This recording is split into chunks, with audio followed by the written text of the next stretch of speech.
نبی کریم صلی اللہ علیہ وآلہ وسلم نے فرمایا زمانہ قریب ہوتا جائے گا اور عمل کم ہوتا جائے گا اور لالچ دلوں میں ڈال دیا جائے گا اور فتنے ظاہر ہونے لگیں گے اور حج کی کثرت بڑھ جائے گی۔ لوگوں نے سوال کیا یا رسول اللہ یہ حج کیا چیز ہے؟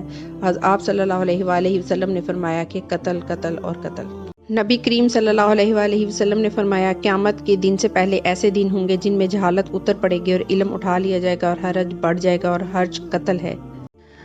ابو موسیٰ رضی اللہ عنہ نے بیان کیا کہ میں نے نبی کریم صلی اللہ علیہ وآلہ وسلم سے سنا اسی طرح حج حبشہ کی زبان میں قتل کو کہتے ہیں۔ آپ وہ حدیث جانتے ہیں جو حضرت صلی اللہ علیہ وآلہ وسلم نے حج کے دنوں وغیرہ کے متعلق بیان کی۔ ابن مسعود رضی اللہ عنہ نے کہا کہ میں نے آپ کو یہ فرماتے ہوئے سنا کہ وہ بدبخت ترین لوگوں میں سے ہوں گے جن کی زندگی میں قیامت آئے گی۔